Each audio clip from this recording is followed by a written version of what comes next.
नमस्कार प्रिय छात्रों, मैं आपका हिंदी अध्यापक एस गौंडी ऑनलाइन क्लास में आपके लिए स्वागत सुस्वागत।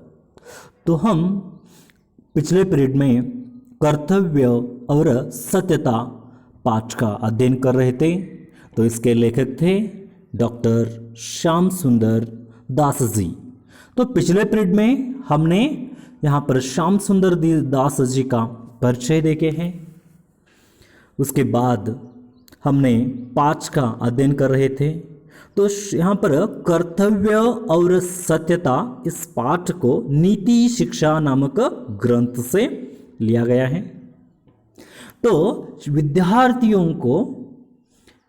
विद्यार्थियों के मन में कर्तव्य और सत्यता के प्रति जागरूकता यानी कि जागरूकता बनाने के लिए उद्देश्य से, जागरूकता लाने के उद्देश्य से इस पाठ का चयनित किया गया है।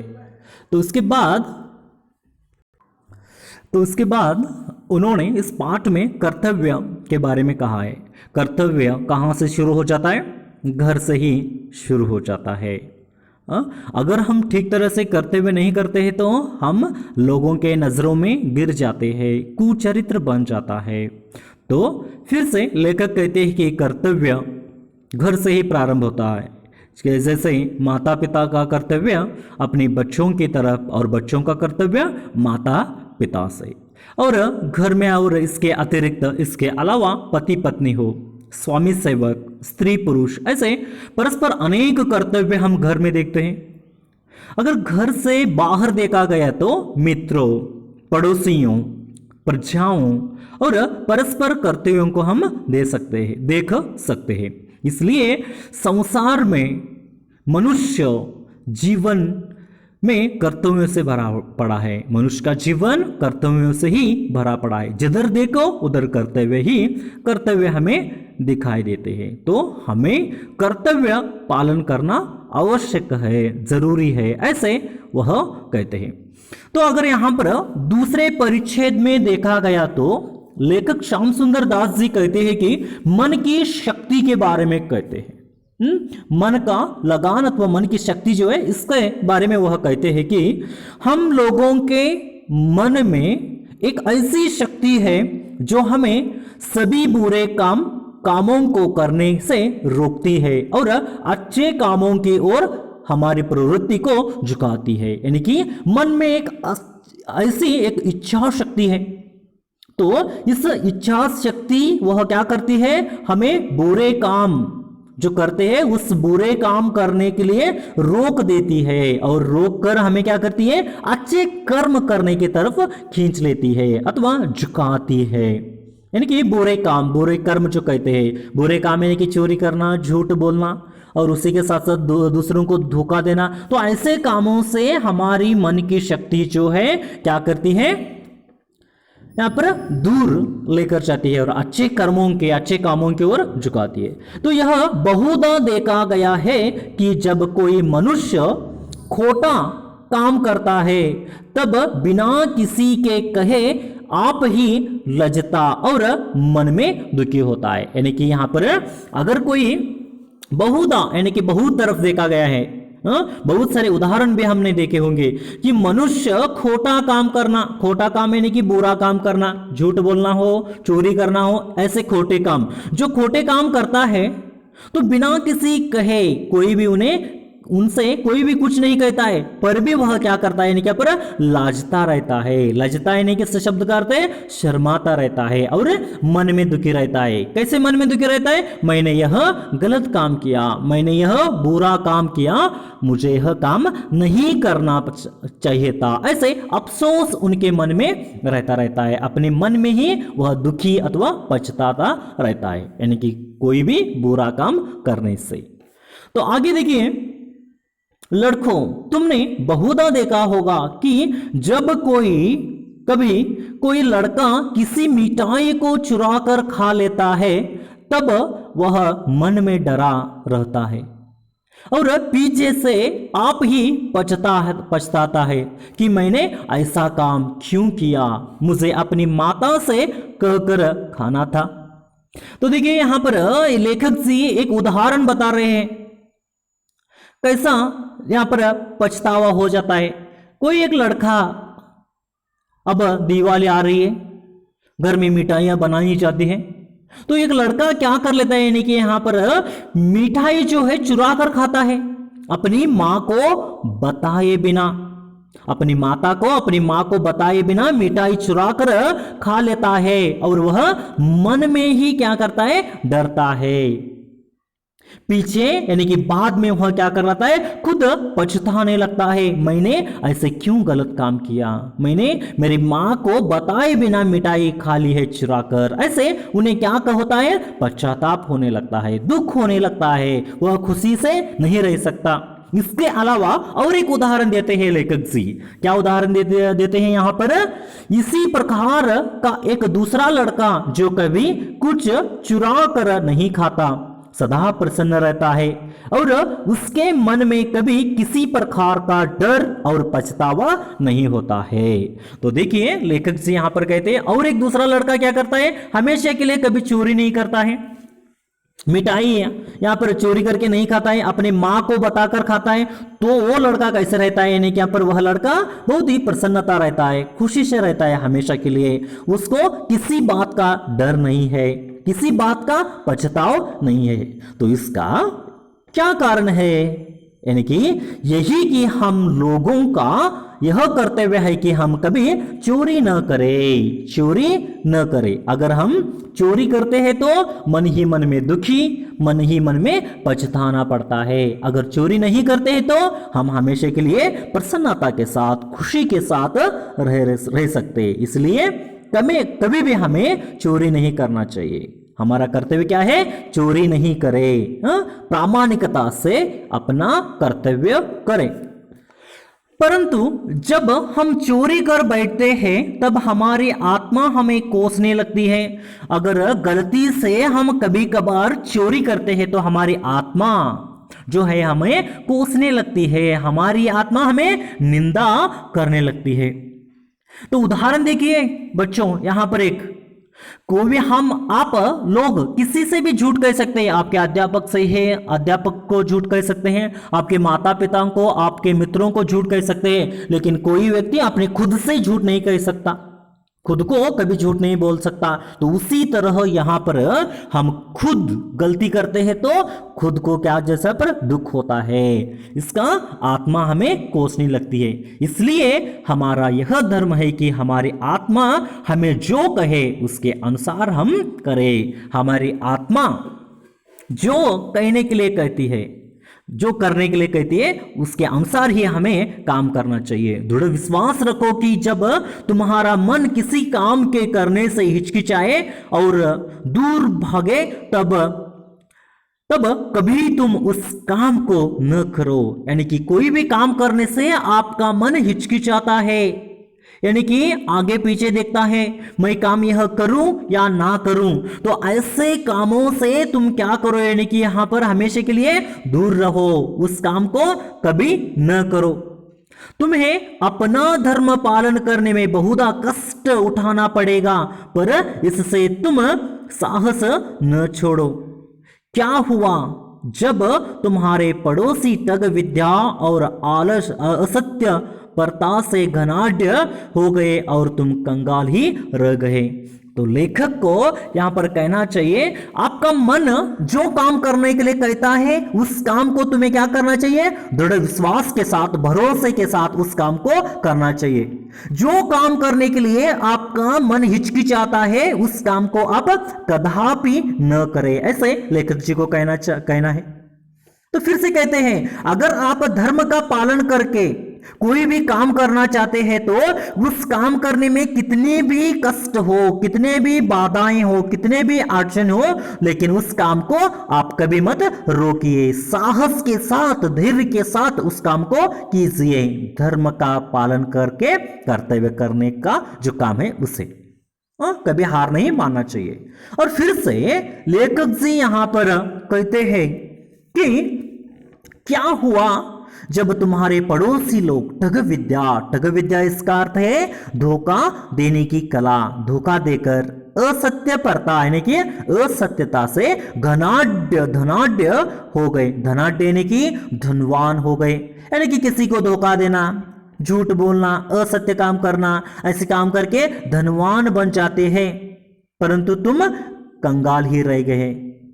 उससे कभी भी तुम अफसोस मत करो और इससे कभी तुम दुखी मत हो, ऐसे लेखक को कहता है। यानी कि दूसरे लोग जो जैसे पर क्या है, किसी को पड़ोसी लोग आपके ठग विद्या से यानी कि धोखा देने की कला सीखकर, धोखा देकर और असत्य बोलकर धनवान हो गए हैं, तो ऐसे धनवान होने से कोई फायदा नहीं है।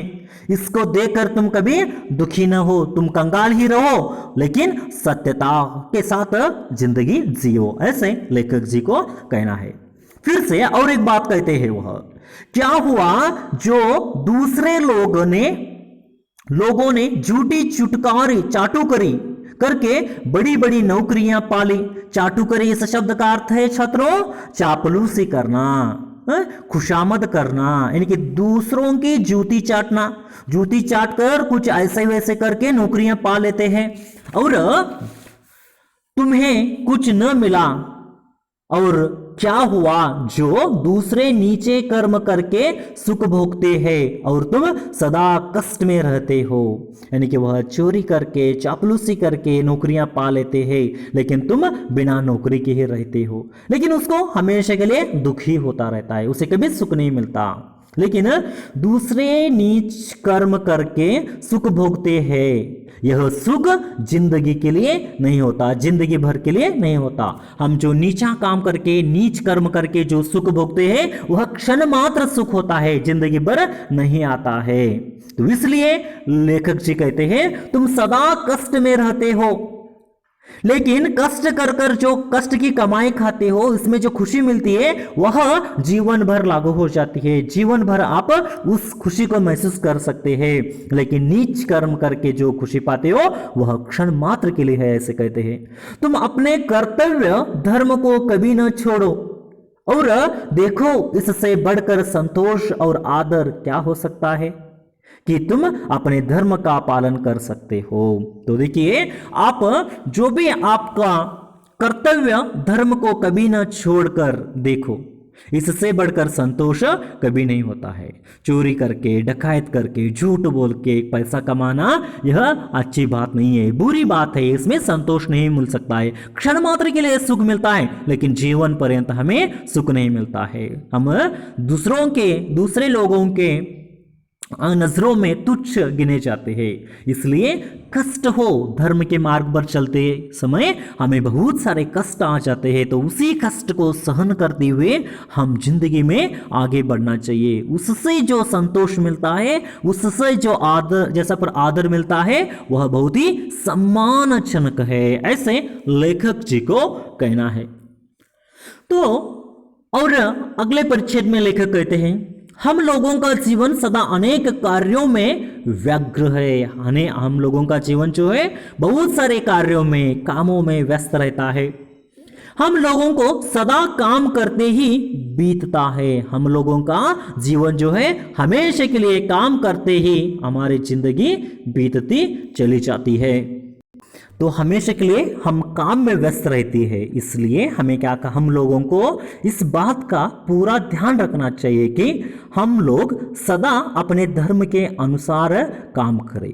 हम काम में कितने ही क्यों व्यस्त न हो, उसी काम को हम कैसे करना चाहिए, धर्म के अनुसार ही करना चाहिए और कभी उसके पथ पर से न हटे। धर्म की राह पर, धर्म के मार्ग पर चलते हुए हम जो काम करते हैं तो उसी धर्म के राह पर, पथ पर चलते हुए काम करना चाहिए। उस राह से अथवा उस पथ से हमें कभी नहीं हटना है, चाहे उसके करने में हमारे प्राण ही क्यों चले न जाए तो उसकी कोई चिंता नहीं। यानी कि हम सच्चाई के साथ, धर्म के साथ जो कर्म करते हैं उसे कभी भी नहीं छोड़ना चाहिए, उसी मार्ग पर चलना चाहिए। वह काम करते करते अगर हमारे जान ही क्यों न चली जाए, हमारे प्राण ही क्यों न चले जाए, उस मार्ग को कभी नहीं छोड़ना चाहिए। ऐसे लेखक जी कहते हैं, यहाँ पर सच्चाई के साथ जीने के लिए कहते हैं। तो फिर से अगले परिच्छेद में अगर हम देखते हैं तो धर्म पालन करने के मार्ग में सबसे अधिक बाधाएं हैं। अगर हम धर्म का पालन करते हुए अपनी जिंदगी बिता रहे हैं तो धर्म का पालन करते हुए धर्म पालन करने के मार्ग में सबसे अधिक बाधाएं हैं। बाधाएं से शब्द का है अड़चने। ನಾವು ಧರ್ಮ ಪಾಲಿಸುವ ಮಾರ್ಗದಲ್ಲಿ ಹೋಗುವಾಗ ಧರ್ಮ ಪಾಲನೆ ಮಾರ್ಗದಲ್ಲಿ ಹೋಗುವಾಗ ನಮಗೆ ಬಹಳಷ್ಟು ಅಡಚಣೆಗಳು ಉಂಟಾಗುತ್ತವೆ, ಬಹಳಷ್ಟು ತೊಂದರೆಗಳು ಬರ್ತವೆ। ಆ ತೊಂದರೆಗಳು ಯಾವ ಯಾವುವು? वह बाधाएं कौन कौन से है? एक जो है चित्त की चंचलता, यानी कि मन चंचल होना। हम धर्म के रास्ते पर चलते हुए हमारा मन क्या हो जाता है? चंचल हो जाता है। यानी कि देखिए आज आपको एक चीज पसंद आती है तो कल के दिन में वह पसंद नहीं रहते। आज व्यक्ति आपको एक पसंद आता है तो दूसरे दिन वह पसंद नहीं आता है। चित्त की चंचलता। अगर आप अब दिवाली है, कपड़ों के दुकानों में जाते तो बहुत रंग बिरंगे कपड़े दिखाई देते हैं तो आपका मन चंचल हो जाता है। ये चीज लो लूं, ये जैसा पर ड्रेस लूं या ये ड्रेस लूं। ऐसे मन जो है चित्त की चंचलता होती है।